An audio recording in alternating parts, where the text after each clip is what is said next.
because England didn't do this. লর্ডসের ঐতিহ্যবাহী সবুজ মাঠে আজ যেন স্ক্রিপ্ট লিখে রাখা এক থ্রিলারের দৃশ্যপট। ইংল্যান্ডের করা ৩২৭ রানের জবাবে ভারতও থেমে গেল সেই একই সংখ্যায় ৩২৭।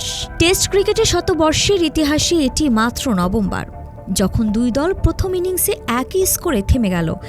কিন্তু ম্যাচের নাটকীয়তা শুধু এই পরিসংখ্যানেই থেমে থাকল না, বরং রুদ্ধশ্বাস উত্তেজনায় মোড় নিল শেষ বিকেলের আলোয় যখন ভারত অধিনায়ক শুভমান গিল ও ইংল্যান্ড ওপেনার জ্যাক ক্রুলির মধ্যে চলল মুখোমুখি বাকযুদ্ধ। ওয়ালটন এখন দেশের সীমানা পেরিয়ে পৌঁছে গিয়েছে ৫০টিরও বেশি দেশে। ওয়ালটন, ঘরে ঘরে বিশ্বজুড়ে। ভারতের ইনিংস শেষ হওয়ার পর খেলার সময় বাকি ছিল মাত্র ৬ মিনিট।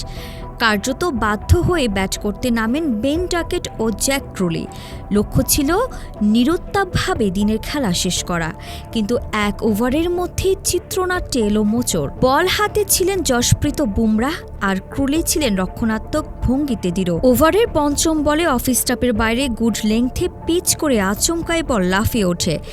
ব্যাট ছুঁয়ে না গেলেও বল আঘাত করে ক্রুলির গ্লাভসে। সঙ্গে সঙ্গে তিনি খুলে ফেলেন দস্তানা, ডাক পড়ল ফিজিওর। তবে এটিকে টাইম ওয়েস্ট হিসেবে দেখলেন ভারতীয় শিবির। মাঠেই চড়া মেজাজে প্রতিক্রিয়া জানাতে দেখা গেল শুভমান গিলকে। একটু সাহস দেখাও বলে সোজা আঙ্গুল তুলেন ক্রুলির দিকে। পাল্টা কিছু বলতেও পিছপা হননি ইংল্যান্ড ওপেনার। মাঠে আম্পায়ারদের মধ্যাবস্থায় পরিস্থিতি নিয়ন্ত্রণে আসে ঠিকই, কিন্তু ততক্ষণে আগুন ছড়িয়ে পড়ে দর্শক ও ক্রিকেট জগৎ জুড়ে।